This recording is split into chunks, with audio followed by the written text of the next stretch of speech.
নমস্কার বন্ধুরা, আজকের আমি আপনাদের সাথে কলমি শাকের একটা রেসিপি শেয়ার করব। খাই খাই অনুর রান্নাঘরে নতুন একটা পর্বে আপনাদের সবাইকে জানাচ্ছি অনেক স্বাগত। আজকের আমি যে কলমি শাকের রেসিপিটি তৈরি করব তার জন্য নিয়েছি এক আটি কলমি শাক। আমি এখানে আমার প্রয়োজন মতো নিয়েছি, আপনারা নিজেদের প্রয়োজন বুঝে কলমি শাক নিয়ে নেবেন। এখন এই শাকগুলোকে একটু ভালো করে বেছে নেব, কারণ দেখবেন এই শাক অনেক সময় জলেও তৈরি হয়, আর জলের অনেক ছোট ছোট পোকা, যেগুলো ছোট ছোট গেঁড়ি দেখবেন পাতার মধ্যে লেগে থাকে বা পোকা থাকে, সেগুলোকে কিন্তু একটু ভালো করে বেছে নিতে হবে। আমিও পাতাগুলোকে, পোকা পাতার বা নষ্ট হওয়া পাতাগুলোকে বাদ দিলাম, দিয়ে এগুলোকে দেখুন ভালো করে বেছে রেডি করে নিয়েছি। তো এটাকে আমি এখন প্রয়োজন মতো কেটে রেডি করব। তার জন্য কিছুটা পরিমাণে কলমি শাক আমি নিয়েছি, আর এগুলোকে খুব একটা কিন্তু একদম ঝিরিঝিরি করে কাটবো না, যেরকম করে আমরা কলমি শাক ভাজা করি ওই রকমভাবে নয়, একটু বড় করে কেটে নিতে হবে। বন্ধুরা, এই রকম পদ্ধতিতে যদি কলমি শাক রান্না করেন ভীষণ টেস্টি হয়, আর যেহেতু সবুজ শাক সবজি সেটাও কিন্তু আমাদের শরীরের জন্য ভীষণ উপকার। তো সমস্ত শাকগুলোকে আমি ভালো করে কেটে ধুয়ে একটা পাত্রের মধ্যে নিয়ে চলে এলাম। এটাকে এখন আমি সাইড করে দেব। রেসিপিতে আমি মুসুর ডাল ব্যবহার করব, তার জন্য একটা পাত্রের মধ্যে ছোট কাপের 1 কাপ পরিমাণে মুসুর ডাল জল দিয়ে ভিজিয়ে এটাকেও সাইডে রেখে দেব। তার মধ্যে চলুন বাকি কাজটা করে নেওয়া যাক। রেসিপিটি প্রথমে আমি তৈরি করব, তার জন্য কড়াইতে দিয়ে দেব 2 চামচ পরিমাণে সর্ষের তেল। অল্প একটু লবণ দিয়ে কড়াইয়ের চারিদিকে তেলটাকে আমি লাগিয়ে দেব। বন্ধুরা, কলমি শাকের এই রেসিপিটি এতটা ভালো লাগে খেতে, আপনারা ভাত, রুটি, পরোটা সব কিছুর সাথে পরিবেশন করতে পারবেন। আমি ওই গরম তেলের মধ্যে দিয়ে দিলাম ছোট্ট ছোট্ট দেখুন কেটে নিয়েছিলাম আলুটাকে একদম ছোট্ট ছোট্ট করে কেটে নিতে হবে, তাহলে কিন্তু খুব তাড়াতাড়ি হয়ে যাবে। আলুটাকে আমি মোটামুটি 2-3 মিনিট তেলের মধ্যে ভালো করে ভেজে নেব। তারপরে এখানে অ্যাড করে দিলাম ছোট্ট করে কেটে নেওয়া কুমড়ো। আমি এখানে আমার প্রয়োজন মতো সবজি অ্যাড করেছি। আপনারা চাইলে শুধু আলু দিয়েও রেসিপিটি করতে পারেন, বা চাইলে এখানে নিজেদের ইচ্ছে মতো কিছু সবজি অ্যাড করতে পারেন। আমি মোটামুটি 1 থেকে 2 মিনিট কম আঁচে ঢাকনা দিয়ে সমস্ত সবজিগুলোকে ফ্রাই করে নেব। তারপর ঢাকনাটাকে খুলে দেখুন, আপনাদেরকে দেখাচ্ছি আলুটা কিন্তু প্রায় 80% বয়েল হয়ে গেছে, আর কুমড়োটাও খুব সুন্দরভাবে নরম হয়েছে। এই রকমভাবে কুমড়ো আর আলুটাকে আমি ভেজে রেডি করে নিয়েছি। এখন এই তেল থেকে ঝরিয়ে কুমড়ো আলুটাকে তুলে সাইডে রেখে দেবো। এটাকে আমি পরে কাজে লাগাবো। বন্ধুরা, রেসিপিটা স্কিপ না করে দেখুন, আশা করছি রেসিপিটি আপনাদের ভীষণ পছন্দ হবে। তো আমি এখানে সমস্ত সবজিগুলোকে তুলে নিলাম। ওই গরম তেলের মধ্যে অল্প একটু 5 ফোড়ন অ্যাড করে দিলাম, আর আমি দিয়ে দেব কয়েকটা শুকনো লঙ্কা মাঝখান থেকে ফাটিয়ে। তারপরে এখানে দিয়ে দিতে হবে 2টো পেঁয়াজ আর কয়েকটা কাঁচা লঙ্কা ছোট ছোট করে কেটে নিয়েছিলাম। পেঁয়াজ আর কাঁচা লঙ্কাটাকে ভালো করে তেলের মধ্যে ভেজে নিতে হবে।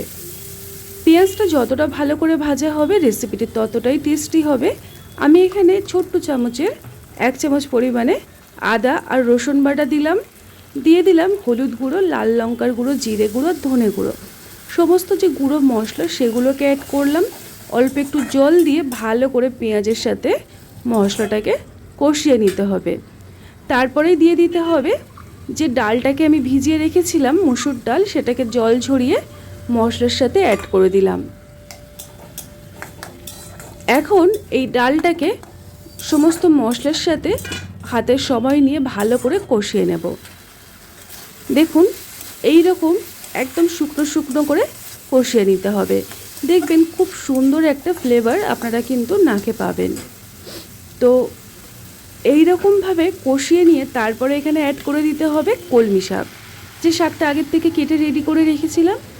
আমি এখানে 1 আটি কলমি শাকের জন্য একটা ছোট্ট সাইজের আলু আর অল্প 1 টুকরো কুমড়ো দিয়েছি, আর ডাল যদি বলেন তাহলে এখানে 50 গ্রাম মসুর ডাল অ্যাড করেছি। এবারে সব কিছুর সাথে কলমি শাকটাকে ভালো করে নাড়িয়ে চাড়িয়ে সেট করে এখন আমি ঢাকনা দিয়ে রাখবো, যাতে করে শাকটা তাড়াতাড়ি নরম হয়ে যায়। মোটামুটি 2 থেকে 3 মিনিট ঢাকনা দিয়ে আমি রেখে দিয়েছিলাম। তারপরে ঢাকনাটাকে খুলে আপনাদেরকে দেখাচ্ছি। দেখুন ডালের মাঝখান থেকে কিন্তু ছেড়ে গেছে আস্তে আস্তে, দেখুন আপনারা দেখে বুঝতে পারছেন। আর শাকগুলো আগের তুলনায় অনেকটাই নরম হয়ে যাবে। তো এই রকমভাবে ডাল আর কলমি শাকটাকে আমি পুরো একদম ভালোভাবে নরম করে নিয়েছি। তারপরে এখানে দিয়ে দিতে হবে একটা কাপ মেপে 1 কাপ পরিমাণে জল। এই রেসিপিতে খুব একটা বেশি জলের প্রয়োজন হবে না। আর এখানে যে জলটা ব্যবহার করলাম ওটা উষ্ণ গরম জল দিলাম, যাতে করে রান্নাটা তাড়াতাড়ি হয়। জলটাকে দিয়ে সব কিছুর সাথে ভালো করে নাড়িয়ে ছাড়িয়ে আমি এটাকে পুরো একদম একটা সাইড করে দেবো। এরকমভাবে এক জায়গায় জড়ো করে দিয়ে এটাকে এখন আমি ফুটতে দেব বা সিদ্ধ হতে রেখে দেব। স্বাদ মতো লবণ দিয়ে দিলাম। দিয়ে দিতে হবে আগের থেকে ভেজে রেডি করে রাখা কুমড়ো আর আলু। কুমড়ো আলুটাকে দিয়ে কলমি শাক আর মসুর ডালের সাথে ভালো করে নাড়িয়ে চাড়িয়ে দিলাম। দিয়ে এটাকে ঢাকনা দিয়ে আমি রেখে দেব। মোটামুটি 2-3 মিনিট ঢাকনা দিয়ে কম আঁচে রেখে দিয়েছিলাম। তাতে করে দেখুন ডালটা কত সুন্দরভাবে গা ছেড়ে দিয়েছে আর সমস্ত সবজির কালার কিন্তু চেঞ্জ হয়ে গেছে। এমনি দেখবেন কলমি শাকের একটা টেস্ট আছে, তার সাথে মসুর ডাল আর আলু কুমড়ো সব কিছু নিয়ে রান্নাটা কিন্তু ভীষণ টেস্টি হয়। আমি আরও একটু সময় নিয়ে রান্নাটা করে নেব। সবার শেষে দিয়ে দেব অল্প একটু চিনি, যাতে করে ফ্লেভারটা ভালো আসে। আর দিয়ে দেব খুব সামান্য পরিমাণে গুঁড়ো শাহি গরম মশলা। এই গরম মশলাটা দেওয়ার জন্য এই রান্নার স্বাদটা কিন্তু ভীষণ ভালো আসে। মানে সাধারণ রান্না তা হলেও কিন্তু গরম মশলাটা দেওয়ার জন্য এই রান্নাটা কিন্তু অসাধারণ হয়ে ওঠে। এখন সব কিছুর সাথে ভালো করে নাড়িয়ে ছেড়ে এখন আরও কিছুক্ষণ আমি ঢাকনা দিয়ে রান্না করে নেব। এই রেসিপিটি আপনারা গরম গরম ভাত দিয়ে মেখে খেতে পারেন, তাতেও অপূর্ব লাগে। তাছাড়া আপনারা রুটি দিয়েও কিন্তু সার্ভ করতে পারেন। আমি আরও 2-3 মিনিট কম আঁচে ঢাকনা দিয়ে রেখেছিলাম। বন্ধুরা দেখুন কতটা সুন্দর হয়েছে, একদম গা মাখা একটা রেসিপি তৈরি হয়ে গেল। কত চটপট তৈরি হয়ে যায়, ভীষণ টেস্টি এবং ভীষণই হেলদি একটা রেসিপি।